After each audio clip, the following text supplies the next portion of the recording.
Teenagers are not the healthiest eaters. The USDA guidelines for healthy eating tell us that half of our plate at every meal should be filled with fruits and veggies.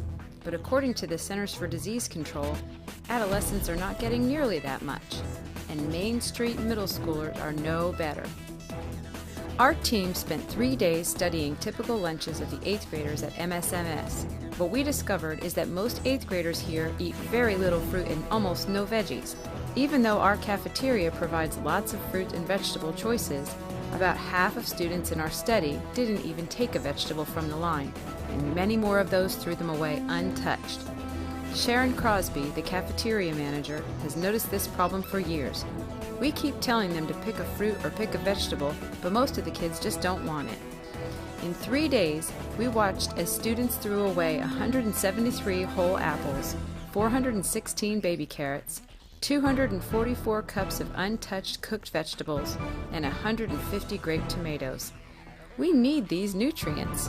A poor diet can cause all kinds of problems such as obesity, type 2 diabetes, iron deficiency, dental issues, impaired brain development, and poor school performance.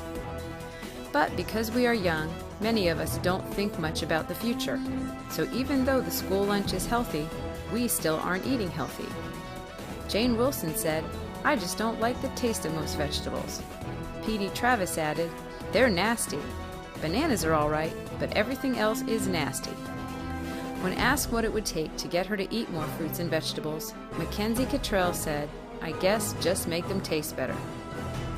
So what we're going to do about it is the Veggie Games. Part 1 of the Veggie Games is the Make It Taste Better competition. To address the bad taste problem, we are going to start by holding a contest to see who can come up with the best new recipes for school lunch veggies. If you have a way of making fruits or vegetables taste better, write up your recipe and submit it.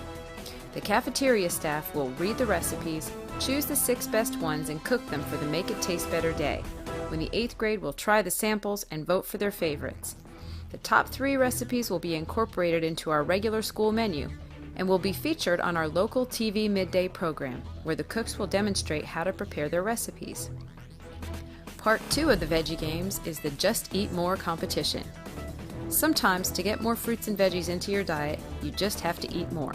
We know that nothing motivates people like a challenge, so we're going to set up a competition between all 8th grade 5th period classes. 5th period classes will compete to be the class that eats the most total servings of fresh fruits and veggies.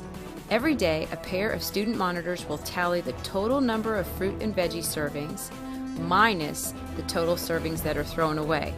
And don't worry about cheating. The student monitors will watch a different class from their own. After 2 weeks, the class with the greatest average servings per student will win a gourmet vegetarian lunch prepared for them, generously donated and catered by Laney's Garden Bistro. Won't all this veggie and fruit eating cause rowdy lunchtime behavior? We have already recruited enough teacher volunteers to serve as helpers during this experiment so that we can make sure student behavior stays in line. How will you know if this makes a difference? On 3 different secret days before announcing the Veggie Games, we will tally the number of fruit and vegetable servings actually put on students' trays or in their packed lunches and subtract the number that is thrown away. That'll give us a total number of fruit and veggie servings eaten. Several weeks after the games are over, we'll repeat this activity. If the total number of servings eaten has gone up, we will know we have succeeded. Will this cause students running the project to miss class? The project coordinators and student monitors will need to be excused from some of 5th period on some days in order to eat their own lunches, because the work of measuring our project's success will make us miss our own eating time. 5th period teachers have already agreed to either dismiss these students for 15 minutes on these days or allow them to eat lunch in class. It's a student solution for a student problem. We know we can get MSMS on track for healthier eating. Let the games begin.